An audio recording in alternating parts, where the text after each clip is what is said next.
बैल हा मेहनती प्राणी मानला जातो। बैलाला 4 पाय, 2 कान, 2 शिंगे आणि एक लांब शेपूट असते। पायाच्या खाली खूर असतात आणि पाठीवर मोठा कुबडा असतो। बैल हा एक प्राणी आहे जो गायीची नर संतती आहे। तो वासरू म्हणून जन्माला येतो, पण वाढल्यावर तो बैल होतो। बैलाचे शरीर मजबूत आणि लांब असते। त्याच्या डोक्यावर लांब शिंगे असतात। बैल हळू चालतो पण जड काम करतो। बैल हा पाळीव आणि साधा प्राणी आहे। खेड्यापाड्यातील शेतकऱ्यांचा बैल हा महत्वाचा भाग आहे। बैलांच्या अनेक प्रजाती आहेत ज्या जवळजवळ जगभरात आढळतात। बैलाच्या खिल्लारी, जर्सी अशा विविध जाती आहेत। बैलांच्या जाती बहुतेक आपल्या भारतात आढळतात। गाय आणि बैल हे प्राचीन काळापासून मानवजातीसाठी अतिशय उपयुक्त प्राणी आहेत।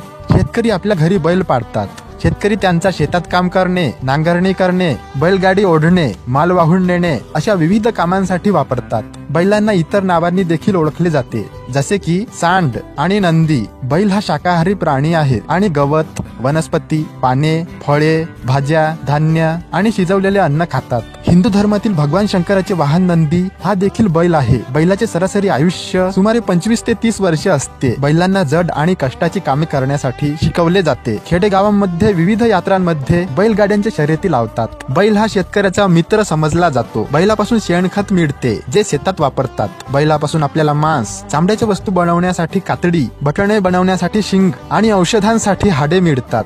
बैलाचे वजन साधारणपणे 250 ते 300 किलोग्रॅम पर्यंत असू शकते। हे दृढ निश्चय, सामर्थ्य आणि आत्मविश्वास यांचे प्रतीक आहे। प्राचीन काळी बैलगाड्या वाहतुकीचे वाहन म्हणून बैल ओढत असत। भारतात बैलाला इतकं महत्व आहे की दिवाळीच्या दुसऱ्या दिवशी साजरी होणाऱ्या गोवर्धन पूजेत गाय आणि बैलांना आंघोळ घालतात, सजवतात आणि त्यांची पूजा केली जाते। शेतकऱ्यांच्या जीवनात बैलांचे खूपच महत्व आहे।